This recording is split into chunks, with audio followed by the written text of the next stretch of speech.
tripulantes de nuestra querida, contaminada y única nave espacial. La misma que, desde la última vez que nos vimos por estos medios, ha dado otra vuelta sobre su eje imaginario y vaya que sigue generando acontecimientos, ustedes se lo saben, en pleno desarrollo. Se lo saben porque hace 40 años que usamos el concepto de en desarrollo y en pleno desarrollo. Y ustedes son fieles seguidores de este programa, lo cual nos honra. Sobre el particular de la pauta, una vez más, parece haber una miserable intentona, más o menos disimulada, contra cualquier gobierno que tenga visos de ser progresista, por decirlo suavemente, ¿no? Y moverle el piso a los gobiernos que no se inclinan a los intereses geopolíticos en boga parece ser una voluntad cobardemente disimulada, pero que nunca deja de moverse en pro de esos fines. Esta vez le ha tocado también a una amiga, lo puedo decir así, de este programa, porque hemos conversado no solo en cámara, sino cuando alguien se siente cómodo, termina el programa y uno sigue conversando, ¿no? Me refiero a Dilma Rousseff, que tuvo la generosidad en momentos en que no estaba en su mejor estadio de salud, como sí lo está ahora, y dijeron, mire, sí le va a dar la entrevista, pero muy breve, bueno. No solo fue generosa, sino que se sintió tan gusto que después quedamos conversando 45 minutos, ¿no? Eso fue en un evento internacional aquí. Y sabemos del carácter, de la resiedumbre, de lo que le ha tocado sufrir por su militancia política. Y por supuesto es un lugar común, decir, la importancia que representa Brasil en el ámbito de la patria grande latinoamericana y caribeña, ¿no? Bueno, las cosas han llegado a que, al mismo tiempo, mientras pretenden desestabilizar a la República Bolivariana de Venezuela, le quieren mover el piso a una presidenta progresista, ¿eh? Le quieren mover el piso a un presidente de lujo, ¿eh? Como es el de la hermana República de Ecuador.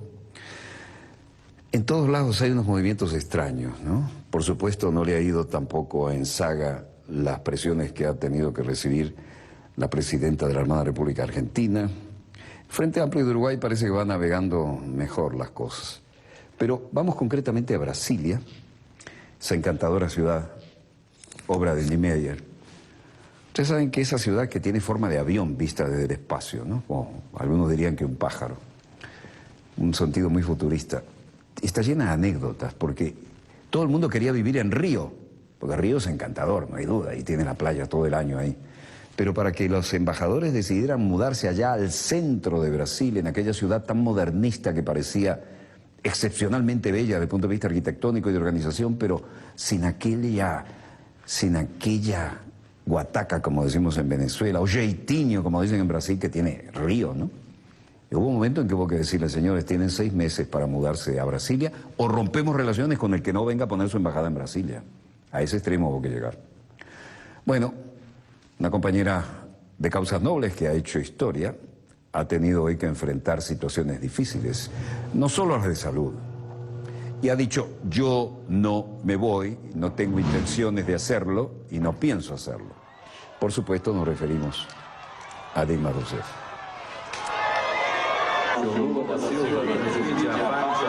Momento histórico en que el primer presidente obrero de Brasil le coloca la banda presidencial. Hoy tuvo, ese viejo Rolls Royce tiene historia, ¿eh? Hoy tuvo que decir, jamás pienso en renunciar. Lo dejó en claro a través de una entrevista televisiva y dijo que se mantendrá en su puesto hasta el final del mandato que comenzó este año, pese a las solicitudes de un juicio político en su contra en momentos de una profunda crisis económica y serias denuncias de corrupción que parecen salpicar a algunos del Partido de los Trabajadores. De proceso ou de alguma política pretenda tirar representante, no caso a presidenta, legítima. Nunca he considerado renunciar. Existe un plan golpista, pero no hay condiciones para que nada de esto suceda. En términos de la economía tenemos un plan completo de cómo salir de las dificultades y la crisis en la que estamos. Pero recuperando exportaciones e infraestructura, pensamos que Brasil comenzará a crecer de nuevo y en los niveles que nos interesan.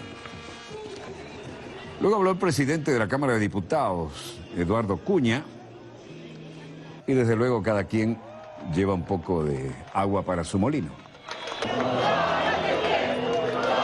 Después del primer presidente obrero al que tuvimos el honor de entrevistar, también entrevistamos, vean esto, ¿no? Exterminadora de futuro. A cultura do golpe existe ainda, mas eu não acho que ela tenha condições materiais de ocorrer, não. Inspeção de qualidade.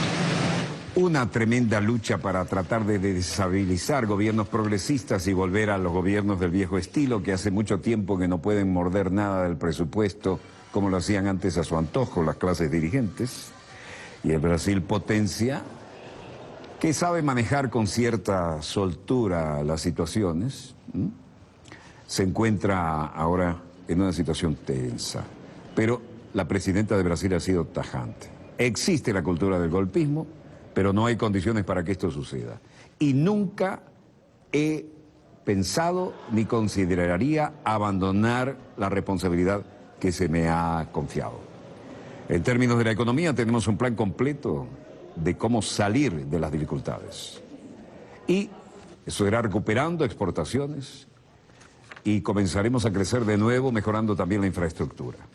Explotaciones brasileñas mar afuera. Em termos de economia, nós temos todo roteiro de saída das dificuldades da crise que estamos. Tenemos toda una ruta de salida de las dificultades y las situaciones en las que estamos y de hecho estamos preparados para volver a poner a crecer de nuevo.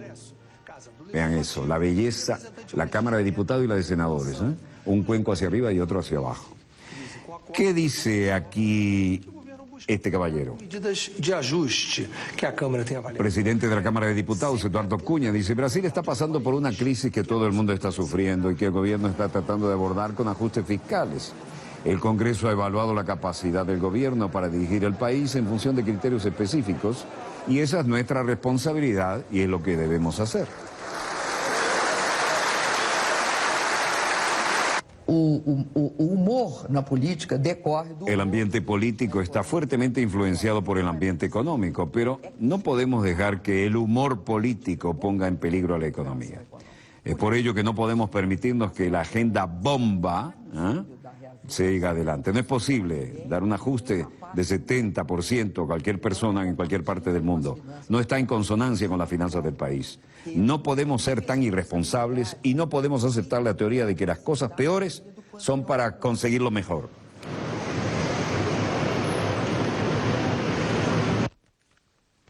Así las cosas, la situación económica es noticia. El ministro de Energía, Eduardo de Sousa Braga, era uno de los que se decía hoy, resulta extraño que estas empresas están rompiendo sus contratos con un retraso de unos 90 días en que financiamiento para el proyecto nuclear haya sido firmado y con un flujo de caja actualizado y con pagos que ya se están haciendo. Esto se hizo con los proveedores internacionales en primer lugar y ahora vamos a comenzar los pagos con los proveedores nacionales y eso es todo. Así que es muy extraño que estas empresas, se refería a una serie de empresas de primer orden, estén rompiendo sus contratos y con un retraso de 90 días. Para a resolução de algumas coisas ligadas com pressão. Mientras tanto, un cauteloso estudio cuadruplica la mayor reserva petrolera de Brasil. El gobierno brasileño dijo hoy que analiza con cautela el estudio divulgado esta semana y que calcula que 176.000 millones de barriles de petróleo, 4 veces los descubiertos hasta ahora, son las reservas del presal, los gigantescos yacimientos que halló en aguas muy profundas en el Océano Atlántico. Según el estudio de investigadores de la Universidad Federal de Río, las reservas que pueden ser extraídas del presal son 4 veces las descubiertas hasta ahora, entre 33.000 y 40.000 millones de barriles, suficientes para abastecer las necesidades actuales del mundo por cerca de 5 años. El presal son las gigantescas reservas descubiertas por la petrolera brasileña Petrobras en aguas muy profundas del Atlántico, frente a las costas de Río de Janeiro, Sao Paulo y Espíritu Santo, y por debajo de una capa de sal de 2 kilómetros de espesor. Petrobras inició recientemente la explotación de estas riquezas petroleras que, según el gobierno, pueden convertir a Brasil en uno de los mayores exportadores del mundo en materia de petróleo y gas natural. Son datos que necesitamos verificar y por eso los tomamos con cuidado, pese a que reconocemos que las autoridades tienen conocimiento, experiencia y tecnología y el prestigio suficiente como para que podamos confiar en sus informaciones, dijo el ministro de Minas y Energía. Cuando a decisão que se apresenta é uma decisão unilateral. Então, nós queremos entender com profundidade. Al mismo tiempo dijo, es extraño que grupos de ingeniería como Odebrecht, Queiroz Galvão, habían anunciado el miércoles 12 de agosto que se retiraban de un consorcio de construcción de un reactor nuclear en Brasil debido a retrasos en los pagos de Electronuclear, una unidad de la empresa estatal Electrobras. Y es extraño que estas empresas están rompiendo sus contratos, pero con un retraso de 3 meses en el financiamiento para un proyecto nuclear que ya ha sido firmado y con un flujo de caja actualizado y con pagos que ya se están haciendo. Esto se hizo con los proveedores internacionales de primer orden y ahora vamos a comenzar los pagos a los proveedores nacionales y eso es todo. Eso es lo que dijo Eduardo Sousa Braga a los periodistas en las imágenes que acabamos de ver. El proyecto Angra 3, diseñado para convertirse en central nuclear, la tercera de Brasil, es lo que tenemos en pantalla. Pero se han enfrentado a varios retrasos en los últimos años, ya que los planes para el reactor se elaboraron por primera vez en la década de 1980. Bueno, la situación, en todo caso, es que las cosas siguen adelante. La construcción se inició en 2010.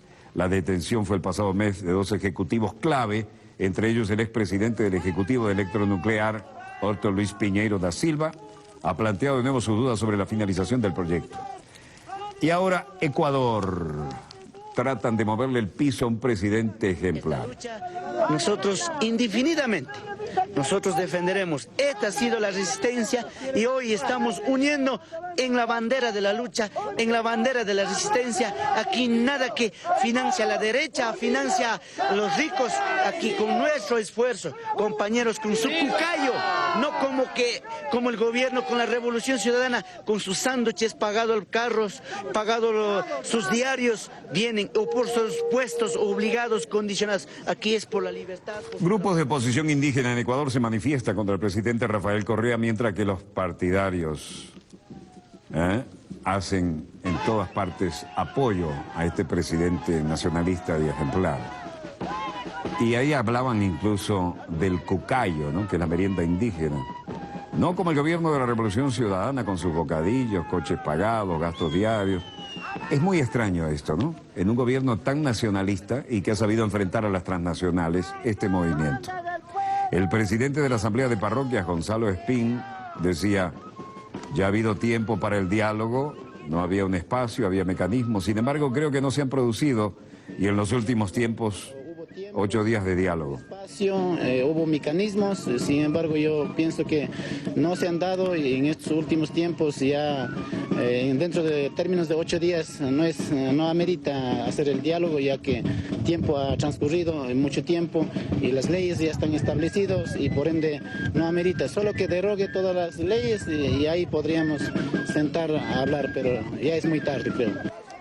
Los manifestantes bailaron a la música tradicional mientras cantaban consignas contra el gobierno y Gonzalo Espín, presidente de la Asamblea de Parroquias, dijo que había transcurrido el tiempo para el diálogo en referencia a las negociaciones fallidas. Los objetivos principales de los manifestantes son los aumentos en las ganancias de capital y los impuestos a la herencia que el gobierno dice que afectarán solo al sector más rico de la población. Otros incluyen a los que antes nadie había querido tocar. Correa, economista de 52 años de edad que llegó al poder en 2007, ha hecho un gobierno muy nacionalista. Y esto que estamos viendo son manifestaciones de apoyo al gobierno de Ecuador que se llevan a cabo en la hermana República de Cuba. Este tipo de acciones realmente lo que quieren es revertir la Revolución Ciudadana. La Revolución Ciudadana ha sido sumamente beneficiosa para los sectores más excluidos históricamente en el Ecuador, como ha ocurrido en otros países de la región, y realmente nuestras movilizaciones es para mostrar respaldo internacional a la Revolución Ciudadana. ¡Viva Correa! Así lo decía Kenia Serrano, del Instituto de Amistad con los Pueblos. Y Diosne Lovera, representante también de Venezuela en Cuba, se sumaba al apoyo al presidente de Ecuador. Estoy aquí apoyando a Rafael Correa y al pueblo ecuatoriano contra estos movimientos desestabilizadores del país que quieren derrocar al gobierno ecuatoriano a esta democracia a nivel latinoamericano, pues, porque no es solamente Correa, es Evo, es el comandante Nicolás Maduro, es Cristina Kirchner. Edgar Ponce, embajador de Ecuador en Cuba, participó en la manifestación junto con otros embajadores de países miembros de la Alianza Bolivariana para los Pueblos de Nuestra América, ALBA. Hay gente que está muy dolida de esta movilización progresista, ¿eh? Banderas ecuatorianas se agitaban en la multitud, además de banderas de países como Venezuela y Cuba.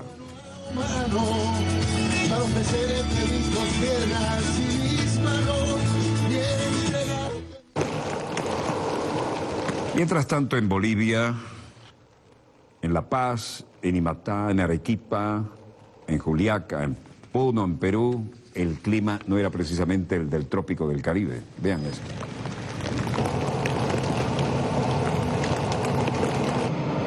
Un conductor de los que tiene que hacer las carreteras de montaña, y en estas circunstancias se hace bastante difícil, nos daba su testimonio. También tendremos el de un policía de tránsito, porque el subir y bajar de estas cumbres, cuando están completamente congeladas, son un auténtico riesgo, ¿no?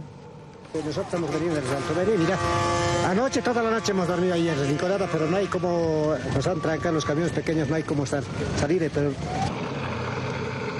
Fuertes nevadas cubren Bolivia y Perú.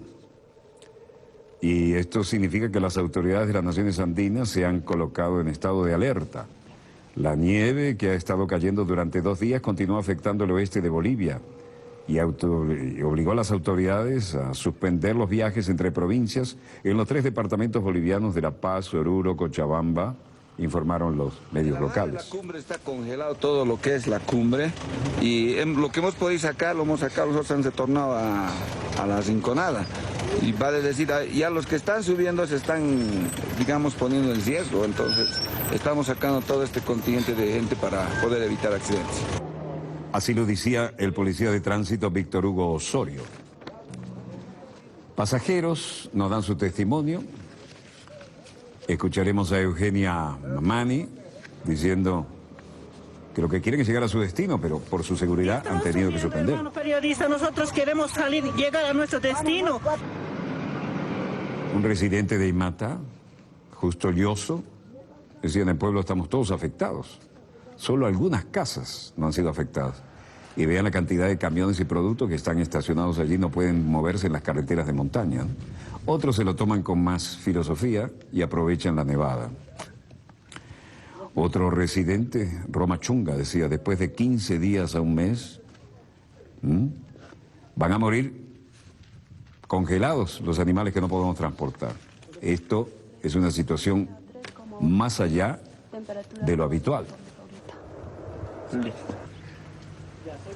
Fuertes nevadas cubren Bolivia y Perú, paralizando ciudades, pueblos, bloqueando carreteras y afectando todo intercambio. Las autoridades de la nación andina de Bolivia se han colocado en estado de alerta, la Perú también. Están cayendo durante 2 días la nieve, afectando el oeste de Bolivia, y esto obligó a suspender viajes entre provincias en los 3 departamentos bolivianos de La Paz, Oruro y Cochabamba. Los residentes de los departamentos de La Paz y el Alto, Oruro y Potosí tiritaban bajo temperaturas inferiores a 0 grados, con una temperatura máxima de 4 grados. Decenas de carreteras de la capital de La Paz han sido bloqueadas. Cientos de automovilistas quedaron varados. En el pueblo todos estamos afectados, solamente para algunas casas, pero en el campo es el problema. O sea, el campo es más preocupante. Estamos llegando por la alta población del Beni. Tuvimos que dormir a la intemperie casi. Se flaquecen. En el descenso de la cumbre, la carretera está completamente congelada. Han sido capaces de rescatar a los vehículos que estaban varados y otros regresando a la Rinconada. Y los conductores en los vehículos vienen arriesgando sus vidas. Estamos tratando de evacuar a este grupo de personas para evitar accidentes, decía el policía Osorio. En otras partes, inundaciones. Esto es en Argentina y en Luján, donde está la famosa basílica de la patrona, ¿no? La Virgencita de Luján. Vean cómo nuestra querida, contaminada y única nave espacial nos cobra lo que le hacemos en materia de contaminación. Fuertes inundaciones en Argentina. Y, por supuesto, la oposición la aprovecha para criticar al gobierno. Viviendas anegadas, barrios sin luz, vecinos que recorren las calles en barcas, carreteras cortadas. Son este jueves la tónica de las decenas de localidades de la provincia de Buenos Aires, castigada por temporal de lluvia que ha causado al menos 3 muertos y miles de evacuados, mientras arremete la oposición contra el gobierno como si fuera culpable de la meteorología. Unas 10.000 personas han abandonado sus hogares por las inundaciones, aunque medios locales dicen que son 20.000 los afectados. En kayak por la calle, lo que tenían, vean al fondo la extraordinaria Basílica de la Virgen de Luján, la patrona. En Luján, a 60 kilómetros al oeste de la capital argentina, el río del mismo nombre creció anoche hasta alcanzar la emblemática basílica, aquí la vemos, y los bomberos estiman que hay 500 evacuados y 1.300 familias afectadas. Nuestra Señora de Luján tiene el agua en los tobillos. Los miembros de los equipos, miren, en kayak por la calle, como les decíamos. Los miembros de equipos de rescate cruzan las calles con embarcaciones para sacar a los vecinos. Más de una vez al año, 2 o 3 veces al año pasa, así que como que la gente no se llega a acomodar de la inundación anterior, de lo que perdió, no sé qué yo, hace 6 meses, 7 meses creo que se inundó la última vez, y ya de nuevo todo esto, así que un desastre. Y antes pasaba por lo menos, pasaba cada 5 o 6 años, ahora está pasando todos los años y varias veces por año, así que para un montón de gente es un desastre. Vean eso, ¿no? La gran avenida hacia la Basílica de Luján parece un canal veneciano. Población afectada y líderes de la oposición critican este jueves la ausencia del gobernador bonaerense y candidato presidencial del oficialismo, Daniel Scioli, vencedor de las primarias del pasado domingo, quien partió anoche de viaje a Italia. Alguien dijo, suma más fotos el fútbol que las alcantarillas. ¿Se acuerdan que anoche cerramos con una información de última hora sobre una brutal explosión en China, ¿no? Bueno, logré meterla porque ustedes saben que no dependemos de teleprompter ni de libreto, vimos el satélite y lo bajamos. La cosa era más grave de lo que parecía todavía. Esto es China y es Tianjin. Al menos 700 heridos dejan explosiones en el puerto chino de Tianjin. Vean los pesadísimos contenedores de metales, volaron como si fueran cajas de fósforo. La explosión afecta al 10º puerto más activo del mundo, al menos 50 muertos para comenzar a contar por devastadoras explosiones en el puerto de China. Y la policía de Tianjin informó que la primera explosión se produjo en un almacén de productos peligrosos que pertenecen a la empresa Ryohei Logistics. Los responsables de la compañía fueron detenidos y están siendo interrogados. Una de las explosiones comenzó en un depósito de químicos peligrosos y causó la muerte de al menos 50 personas en la ciudad portuaria de Tianjin, al norte de China, y dejó más de 701 heridos, informó hoy la agencia de noticias estatal Xinhua.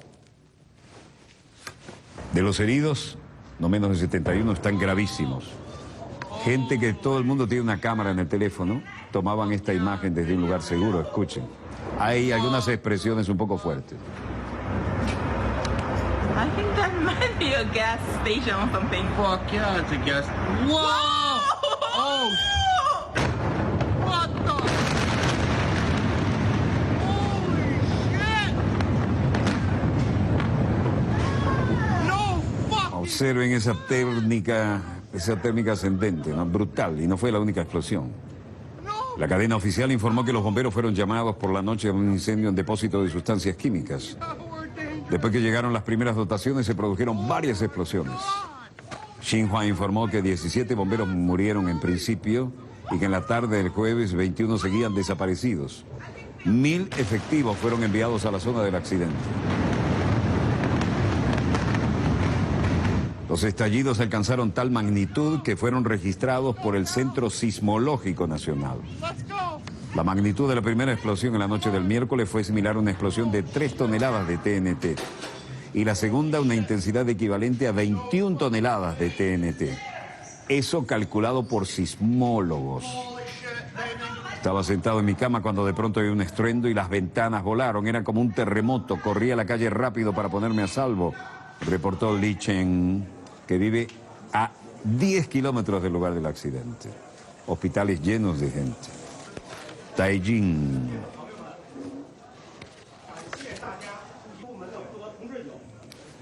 El jefe de protección ambiental, Wen Gurui, daba declaraciones. El otro problema que tenemos es que los gases generados serían dañinos si son inhalados. El aire está tóxico y lo estará durante mucho tiempo. En la actualidad, parece no haber superado demasiado el estándar de acuerdo a nuestra vigilancia. Y el jefe del área de Xinjiang dice, vamos a evitar causar más pérdidas. Nosotros debemos tomar las mejores acciones de protección más seguras antes de que seamos capaces de identificar claramente ciertas sustancias.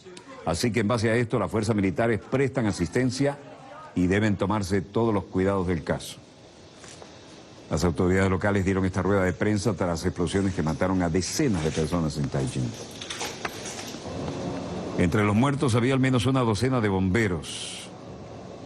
Más de 700 personas resultaron heridas, más de 60 de ellas de gravedad, según el gobierno de Xinjiang. Cuando se preguntó si el aire se veía afectado por sustancias tóxicas, la agente de protección del medio ambiente, a través de su jefe, dijo, sería dañino si se inhala ese aire tóxico durante mucho tiempo.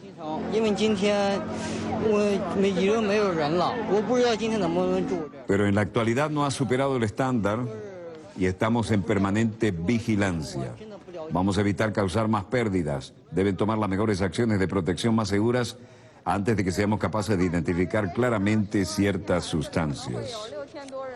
Los funcionarios del Cuerpo de Bomberos y Departamento de Salud, Departamento de Protección Ambiental, asistieron a la conferencia de prensa en la que se intentó calmar a la población. Vastas zonas del puerto, el 10º más grande del mundo, fueron devastadas por contenedores arrugados que fueron arrojados como si fueran cajas de fósforos. Cientos de vehículos totalmente nuevos fueron incendiados y reducidos a conchas metálicas quemadas. El presidente Xi Jinping pidió que las autoridades hagan el máximo esfuerzo para rescatar y atender. Vean esto. Esto parece Berlín después de la Segunda Guerra. O durante la Segunda Guerra. Es como volaron las barreras de contenedores. Rescatar y atender a los heridos, garantizar la seguridad de las personas y de sus bienes. ¿Y cómo se hace con una situación tan brutal como esta? Se dijo en un comunicado difundido por los medios de comunicación oficiales que los responsables deben ser severamente investigados. Vean, vehículos último modelo listos para la exportación. Residentes que pidió ser agotados, por supuesto, los trabajadores del área de rescate, ¿no? Para ser honesto, dijo un sobreviviente, realmente vivo en una ciudad nueva, pero hoy no sé qué podemos hacer allí también. Realmente no entiendo lo que está pasando y estoy agradecido de poder tener alguna comida y un techo. Quería venir a echar un vistazo porque en la televisión se dijo que podía haber más de 6.000 personas afectadas aquí. Así que quería venir y ver exactamente lo que está pasando. Quería tener una mirada de la realidad. Además de los videos, las fotos son altamente expresivas, ¿no?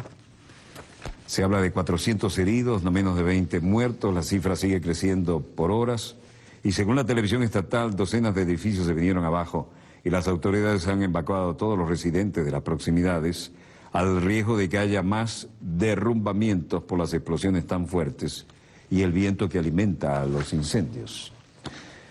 Bueno, esto es solo una demostración de por qué anoche bajábamos el satélite y en vivo y en directo les mostrábamos las primeras explosiones. Hoy justificaba plenamente haber alterado nuestra pauta y mostrarles lo que estábamos viendo. No veo en los monitores de satélites algo que mejore lo que les acabamos de mostrar. Si así fuera, lo bajaríamos de inmediato. En tanto, hacemos un breve corte y volvemos con más acontecimientos en pleno desarrollo. No se muevan, están muy interesantes y ya volvemos.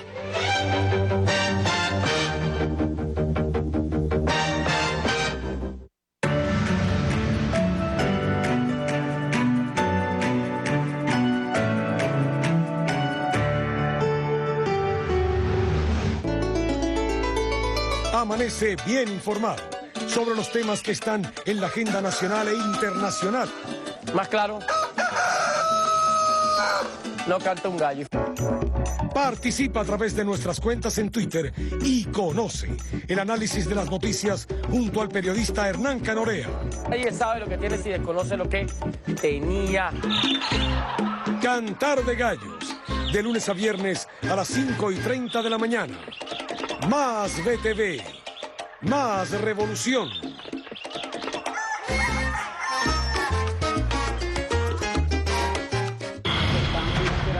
Dos personas mueren por hora. Cuando se enmascara la mentira con supuesta información. Saqueos en Venezuela. El descontento de algunos sectores de la población por la falta de insumos habría llevado, según medios locales, al saqueo de 2 camiones y a la quema parcial de una alcaldía. Cuando la manipulación se convierte en la agenda diaria. Altercados como estos se han generado en distintos estados, Camilo, en el estado Zulia, también en el estado Bolívar, Monagas, Carabobo, Aragua, en el mismo distrito capital. Este viernes analiza y desmonta a CNN, fábrica de mentiras. Programa especial. Descubre cómo una empresa transnacional ataca a un pueblo a las 7 de la noche. Más información, más BTV, más revolución. Este sábado 15 de agosto te esperamos en la Pérgola Marina de Higuerote, en el Festival Somos Miranda, en honor al tambor. Desde la 1 de la tarde, Feria de Dulcería Criolla, Granjería y Artesanía. A las 6 de la tarde, disfruta de las agrupaciones Pueblo, Tambor y Canto, Jesús Rivas y sus muchachos, Teatro Negro de Barlovento y Conductores de la Salsa. Acércate todos los sábados del mes de agosto y descubre lo mejor de la identidad originaria. Te invita el gobierno bolivariano a través de Corpo Miranda y las alcaldías bolivarianas de Miranda.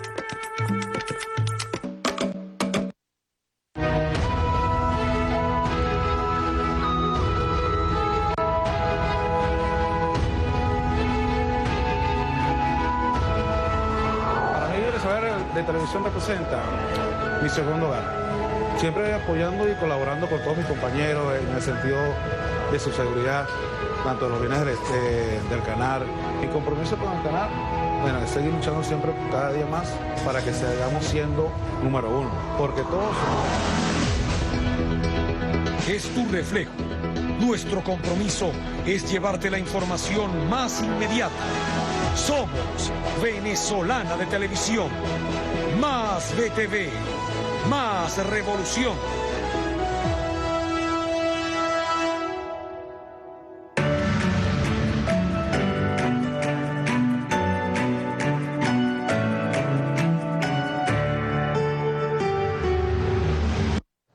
Volvemos con más acontecimientos en pleno desarrollo. Tengo aquí, acabo de recibir el comunicado sobre la posición de Bravo y Conce, pero estamos recibiendo imágenes de China amaneciendo allá. Señor director, vamos a Reuters. Directo. Bien. Y estamos a una distancia considerable, ¿no? Vean la devastación y todavía estamos en las consecuencias del incendio y la explosión de ayer. A esto es lo que llamamos acontecimientos en pleno desarrollo. Nuestro eslogan de hace 40 años. En desarrollo y en pleno desarrollo. Bueno, quiero contarles algo. Acabo de recibir, y leo el... No es que llegó ahora, pero lo acabo de recibir, la posición del Bravo de Conce. Y lo leo y lo comparto con ustedes. Actividades operacionales. Nuestro embajador sin fronteras se encuentra navegando a motor, gobernando al rumbo verdadero 0C33. 90, habíamos salido de Honduras, ¿no? 90 sería esto, 73 sería un poco menos. Lo que no entiendo aquí dice posición geográfica, latitud 16 grados 33 sur. Si me dijeran 16 grados norte, me gustaría más, pero aquí dice sur. Si fuera esto, entonces en vez de estar acá saliendo de Honduras, este es el Ecuador, esto es 10, 16 sería por acá. Así que alguien se peló aquí. Debe ser norte, obviamente, y no sur. Y en cuanto a la longitud, 86 oeste. Esto es 80.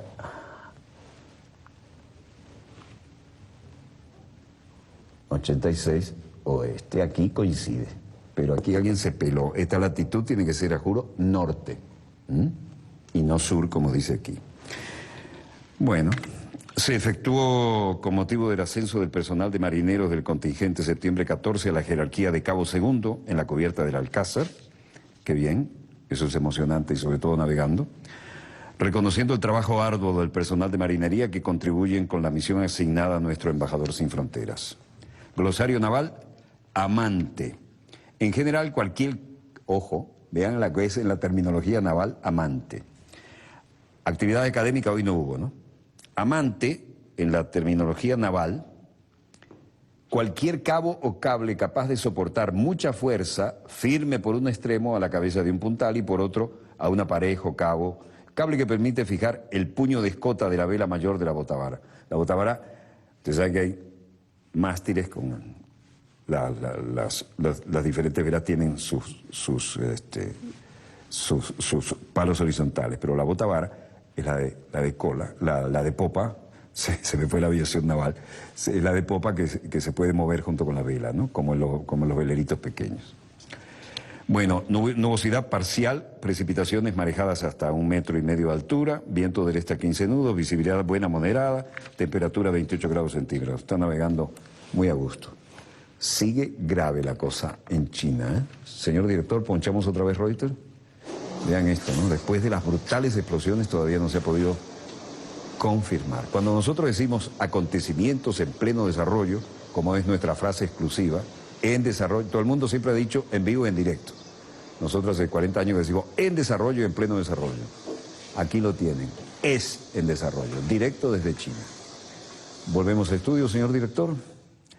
Y con esto quiero ir a la pauta que teníamos previsto, que no es menos dramática, pero también muy importante.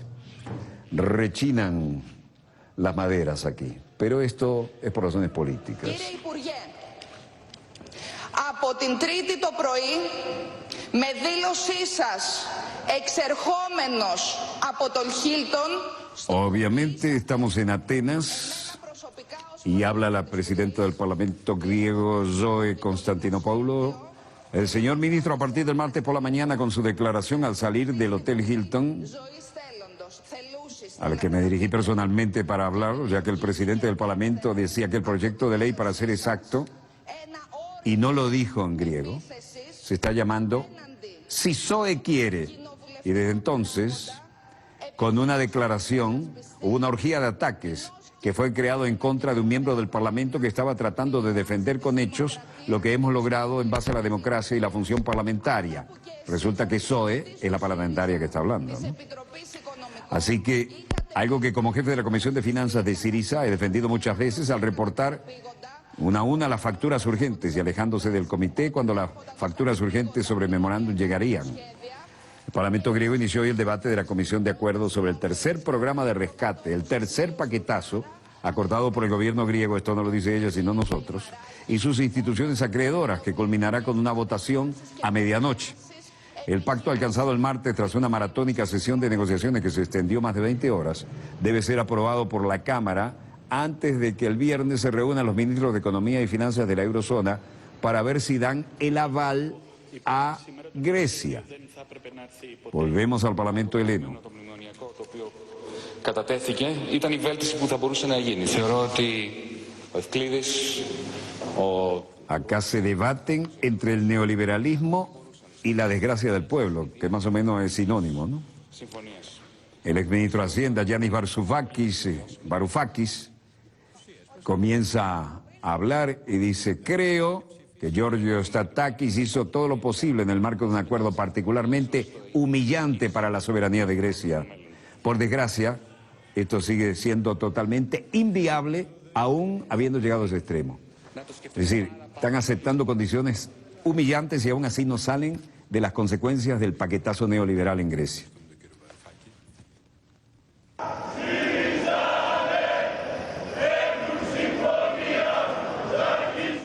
Varoufakis Dice que el nuevo acuerdo de rescate es humillante y es inviable, y la gente en la calle se manifiesta.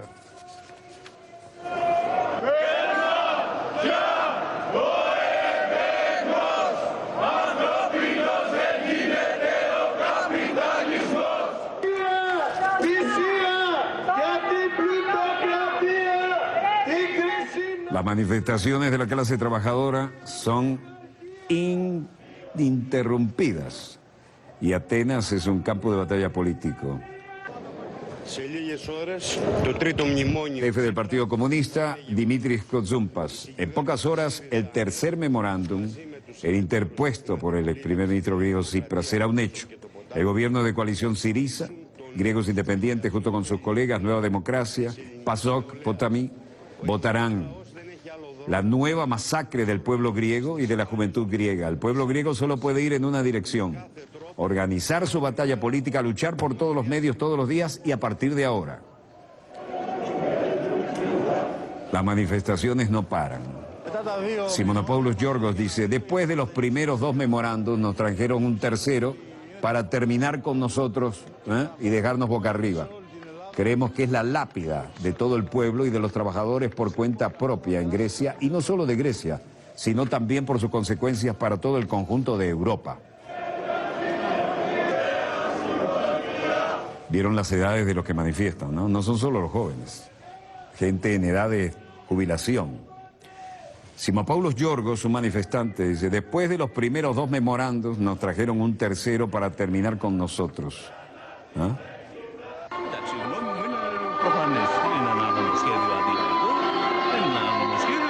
Mi opinión es obvia, se trata de un proyecto de ley impopular, se trata de un proyecto de ley que destruye la estructura productiva de la economía griega. Los empleados, la clase obrera, los jubilados, la clase media, incluso las empresas grandes y saludables. Días después de golpear un acuerdo con los acreedores extranjeros, Tsipras está pidiendo al Parlamento aprobar un acuerdo que promete más subida de impuestos, más recortes de gastos, a cambio de 85 millones de euros en nuevos préstamos. Será el tercer programa de rescate financiero de Grecia acordado con los acreedores en 5 años. El paquetazo neoliberal en pleno desarrollo.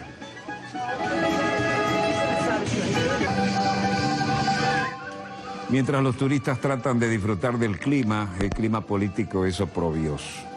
Según la policía, 3.200 personas del sindicato comunista PAME y de la Confederación de Sindicatos del Sector Público, ADEDI, se congregaron en la Plaza Sintagma, donde está la sede del Parlamento, y otros se fueron a ver cómo estaba el mar, eterno encanto.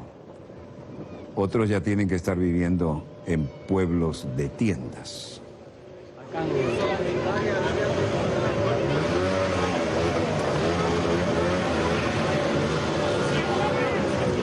Los turistas traen dinero fuerte, tienen un buen clima, están asombrados pero siguen disfrutando.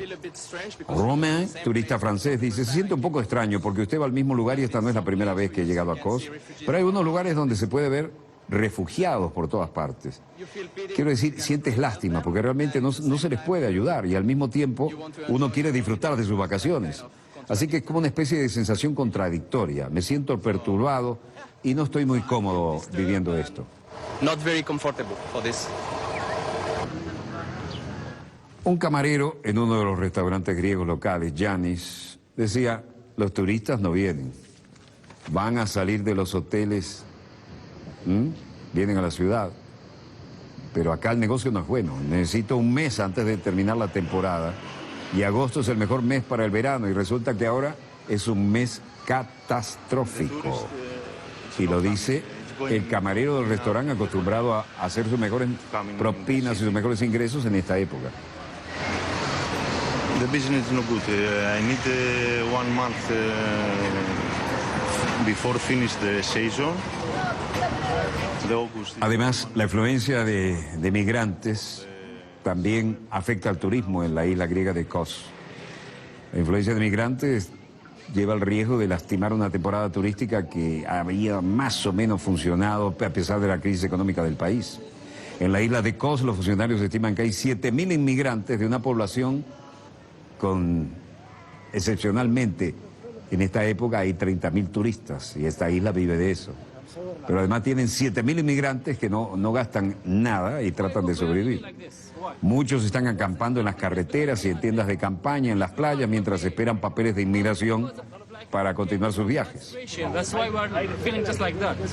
Esto se siente un poco extraño porque usted va al mismo lugar y esta no es la primera vez que he llegado aquí y se ve todo diferente, ¿no? Por todas partes, carpitas, refugiados, gente viviendo en la indigencia y otros gastando el dinero a manos llenas, disfrutando de las vacaciones. Quiero decir, se siente lástima porque realmente no se les puede ayudar a aquellos que están mal y al mismo tiempo quieren disfrutar de sus vacaciones, así que es un sentimiento muy contradictorio. Las empresas locales que por lo general se desarrollan durante la temporada turística en el verano están sufriendo y mucho. Muchos visitantes han cancelado las reservaciones en los últimos días después de enterarse de las tensiones sociales que genera esta situación. Los turistas no vienen, ¿cómo van a salir de los hoteles? El negocio no es bueno, necesitan un mes más para ver si salvan la temporada. Mientras tanto, los inmigrantes se están acampando en tiendas de campaña, sin comida, con poca agua, y los Médicos Sin Fronteras son los que tratan de ayudar. Tenemos una ciudad paralela, viviendo en carpas y en absoluta necesidad. ¿Qué es lo que podemos ofrecerle al turista que venía a olvidarse de todos los problemas y disfrutar aquí? Esta inmigrante afgana, Nehir, dice, tenemos un problema real acerca de los niños. El clima es muy caliente, no tenemos un lugar para quedarnos. Vivimos bajo un techo, vivimos en un patio. Los niños tienen que ir cada día al hospital. Y nosotros no podemos darle buena comida, vivimos una mala situación. Un coordinador de ayuda para las islas griegas, Vangelis Orfanoudakis, decía, los migrantes solían estar dirigidos hacia lugares donde se podía hacer frente a su gran presencia, pero ahora se trata de un lugar de 20 habitaciones que tiene una capacidad para un máximo grotescamente exagerado de 200 personas. En su apogeo podía albergar a 800, 900. Pero ahora aquí no hay ni electricidad ni agua. Las instalaciones de agua y saneamiento están saturadas, también las alcantarillas. This is a place with 20 rooms. It has a capacity of approximately maximum 200 people. In its heydays, it used to host almost 800, 900 people. Y finalmente dijo, oficialmente nadie es responsable de este lugar. Y aquí tenemos inmigrantes que saturan en las posibilidades de recibirlos y quieren permanecer aquí. By MSF, also stewards. Officially, no one is responsible for this place, although you have migrants staying there. Oficialmente nadie es responsable del mantenimiento de este lugar y la gente se queda aquí y la satura. Un inmigrante afgano, Bashir Haji, dice, estamos a 2 meses que salimos de Afganistán hasta que vine aquí. Yo pagué el dinero para tratar de llegar, conseguir unas situaciones mejores. Algunos han muerto, algunos están enfermos de esta manera. Los que están enfermos y han sobrevivido también, pero otros han muerto, dice. Es muy difícil sobrevivir aquí. Somebody's died, somebody's sick, and this way is very difficult. Médicos Sin Fronteras mantiene un centro de migratorio improvisado, en estado ruinoso, en el Hotel Kos, que antes era la delicia de los turistas, ¿no? La organización humanitaria afirma que en ausencia de instalaciones adecuadas establecidas por el gobierno, que están proporcionando asistencia médica y agua corriente en el edificio abandonado, que aún no tiene ni siquiera electricidad. Cientos de personas han acampado en los pasillos y en las habitaciones, otros en tiendas de campaña en el propio patio, algunos con su hija fuera del hotel sentado. A pesar de los trabajos realizados por la caridad, las condiciones de vida son espantosas y siguen llegando muertos. Tenemos un problema real acerca de los niños. El clima es muy caliente y no tenemos un lugar para darles.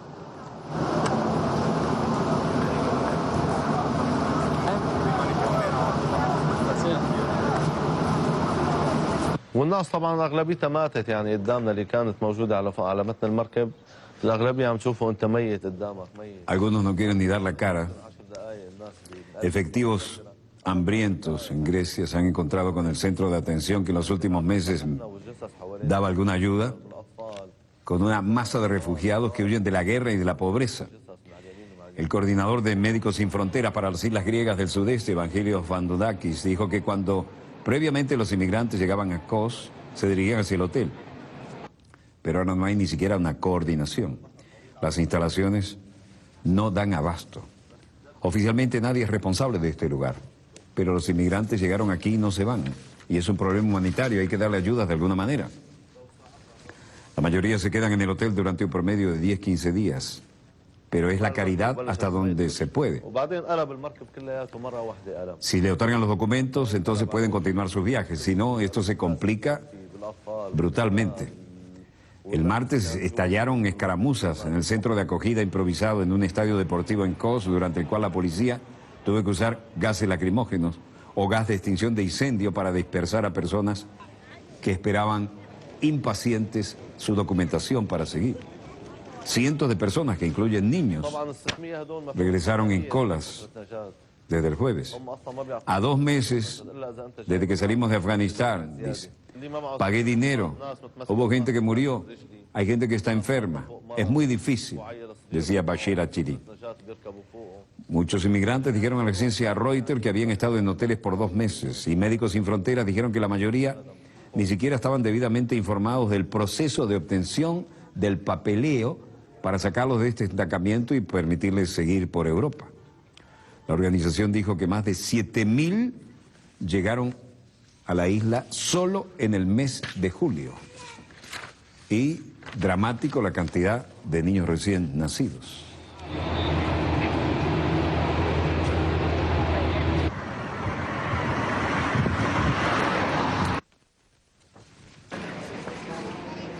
Los sobrevivientes de un naufragio también hablan de los horrores que les tocó vivir. La mayoría de las personas estaban sentados con nosotros en la cubierta, murieron. Sucedió ahí delante de nosotros. Les tomó unos 10 minutos desde el momento en que el barco se hundió, tal vez menos de 10 minutos, murieron rápido. No fueron capaces de nadar, cadáveres flotando alrededor. Los que podíamos nadar, nos encontrábamos con los cadáveres a cada paso. Los niños, las mujeres, los jóvenes. Tuvimos que empujar a un lado los cadáveres y nadar a través de esa masa de cadáveres. Un padre de bebé que no quiso ser identificado dice: el barco se inclinó hacia un lado, el agua empezó a llegar y luego se volcó. Se fue al revés, una vuelta de campana con todo el mundo a bordo, la quilla hacia arriba. Las mujeres y las personas que estaban encerrados en el interior, todos ellos murieron, por supuesto. Los lugares de acogida de alguna manera tratan de compensar. 361 supervivientes salvados del barco volcado fueron llevados al puerto de Palermo en Sicilia, entre ellos un par sirio que deseaba no ser identificados, 40, su hijito de 40 días, ¿no?, que acabamos de ver. La mayoría de las personas estaban sentados en la cubierta, casi todos murieron.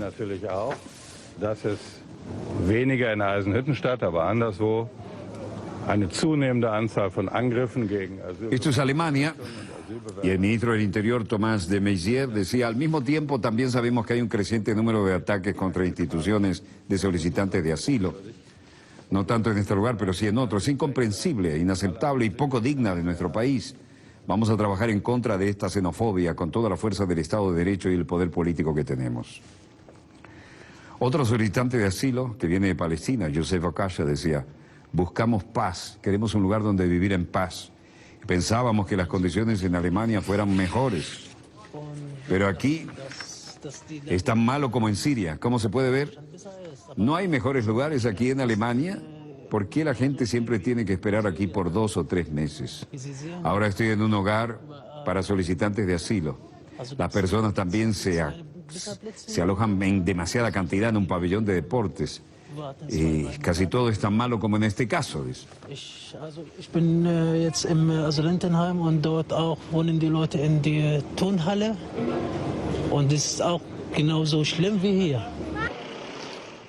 Otros dicen: estoy aquí porque quiero mejorar, quiero estudiar. Hay personas que han venido aquí a trabajar, Quiero ser capaz de ayudar a nuestras familias en Siria, debido a la situación en Siria que es muy difícil. Allá no pueden encontrar un trabajo, la situación está peor que nunca. Han estado y siguen estando en una guerra. El tema es muy serio. To work and to be able to help our families there in Syria, because in Syria the situation is very difficult. They can't. Mientras tanto, el ministro del Interior de Alemania, Thomas de Maizière, dijo que el gobierno alemán hará todo lo posible para luchar contra los ataques a los centros de asilo, porque los alemanes promedio están hartos de que todo el mundo venga a su país y no siempre con capacitación. Y dice, unos 150 refugios, construcciones para refugiados se han improvisado y han sido atacados, dañados, a menudo por incendiarios empeñados en mantener a los refugiados lejos de su zona y de sus ciudades. Fueron pintadas incluso esvásticas. Y vean lo que estamos viendo aquí, cambiemos de tema dramáticamente. Fidel Castro emite un editorial y cumple 89 años. Toda la historia contemporánea La en un celebración hombre. del cumpleaños del comandante 89, pues vamos a celebrar también que vamos a abrir esa embajada aquí, como mismo se hizo la de Estados Unidos, para ver si así terminamos parte de los problemas que tenemos. Fidel Castro celebró y está celebrando su 89 cumpleaños, acompañado por presidente Maduro y por Evo Morales. Llegaron al hotel de La Habana donde se alojaba el legendario político cubano, y Castro y el presidente venezolano llegaron en una camioneta al hotel de La Laguna, de la capital cubana, donde se hospeda Evo Morales, que viajó a la isla, al igual que Maduro, para felicitar al líder cubano. Y vamos a celebrarlo. El otro día se celebra también la apertura de la embajada americana. Lo vamos a celebrar las dos cosas, porque aquí viene el cambio. Este es el edificio de la, hasta ahora, Oficina de Intereses, ahora Embajada de los Estados Unidos de América, ahí en pleno malecón, enfrente el bosque de mástiles, en lo que siempre se hacen las protestas. Y Fidel Castro, líder de la Revolución Cubana, celebra el día festivo con conciertos, música y exposiciones fotográficas. Y dijo: Estados Unidos adeuda a Cuba indemnizaciones de millones de dólares. No dejaremos nunca de luchar por la paz y el bienestar de todos los seres humanos, con independencia del color de la piel, del país de origen de cada habitante del planeta. Así lo ha declarado Fidel en el marco de su cumpleaños. Para celebrar el cumpleaños del famoso líder de la Revolución Cubana, se han organizado varios conciertos musicales que se iniciaron anoche para acoger la llegada del día festivo. Siguen vigentes en los archivos y fueron presentadas hoy.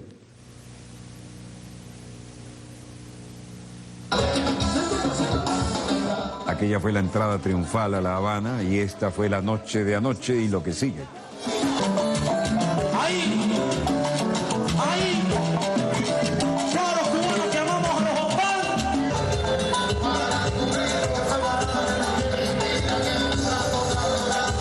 ¡Viva Fidel! ¡Viva Fidel! Caballero, está cumpliendo 89 años nuestro comandante. ¡Una olla para Cuba y para Fidel! ¡Viva Fidel! ¡Viva! 89 años más, 89 años más, para poder lograr mucho más de lo que tenemos.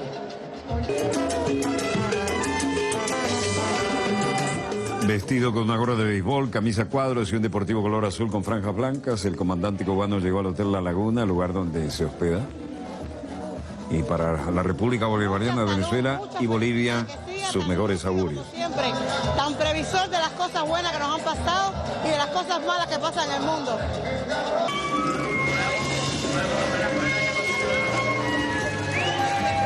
Fidel, retirado del poder, de alguna manera retirado del poder, pero siempre atento a todo lo que ocurre y con una lucidez envidiable desde el 2006, sucedido por su hermano Raúl, cumple 89 en el marco de una celebración matizada por conciertos y homenajes de todo tipo, en vísperas de la visita del secretario de Estados Unidos John Kerry quien el viernes encabezará un acto formal de reapertura de la embajada estadounidense en la isla. Ese edificio que les mostrábamos que por ahora, y hasta que Kerry lo reinaugure, será en la oficina de intereses. La vicecanciller cubana, Llega el compañero Evo Morales. y el embajador de la nación andina en nuestro país, prensa. Venimos voluntariamente a acompañar con su cumpleaños, desear muchas felicidades, hermano Fidel, a su gobierno y a todo el pueblo cubano. Estaremos mañana algunas horas con él, esperamos que podamos compartir los cumpleaños de manera conjunta, familiarmente. Realmente nuestro respeto, nuestra admiración, por eso vengo a acompañarlo. Néstor Pardiño, Sistema Informativo de la Televisión Cubana. Fidel Castro parece que, según Reuters, nunca había tenido un cumpleaños como este. Y en víspera, Cuba convocó la celebración en La Habana con una fanfarria espectacular. Bueno, ahí está representado el Estado Plurinacional de Bolivia y la República Bolivariana de Venezuela. Y desde acá, a nuestro primer televidente en La Habana, le deseamos, como de costumbre, un gran, inolvidable, feliz cumpleaños. Porque tenemos, guardamos como algo, un documento muy valioso. Una vez me dijeron, el doble colega, ¿no?, embajador de la hermana República de Cuba, dice, ¿tienes correo diplomático? Yo, sí, sobre Manila extraoficio, y de pronto abro a mano. Querido Walter, tendrás que disculpar mi mala caligrafía, porque pues yo le había escrito a mano en una oportunidad, me parecía a un personaje entrañable escribirle desde la computadora, ¿no? Resulta que devolvió cumplido, y vaya que lo devolvió, 8 páginas de ambos lados a mano. Dice, tendrás que disculparme mi mala caligrafía porque que además es excelente, ¿no? Como bien se la enseñaron los curas. Porque en aquel accidente de Santa Clara que tú mostraste con tanto detalle, me tuvieron que reconstruir la mano y casi que tuve que volver a aprender a escribir, ¿no? Y por ahí se va. Y en el penúltimo párrafo dice, y esto es un orgullo del tipo de audiencia que tenemos, dice, te veo todas las noches en Canal 8, es decir, aquí en Venezolana de Televisión. Luego te vuelvo a ver en Telesur, y cuando no te puedo ver, te mando grabar. En nombre del equipo, agradecidísimo, comandante, y que cumpla todos los años más que vengan por delante. Quiero, en nombre del equipo, saludarlo con nuestro grito de guerra, ¿no? Por los 89 años de este líder histórico, equipo amigos, para el cumpleaños 89º de Fidel. ¿Cómo quedó eso? Bien. ¿Cómo? Muy bien. Feliz cumpleaños, comandante. Disponga usted de las cámaras, señor director.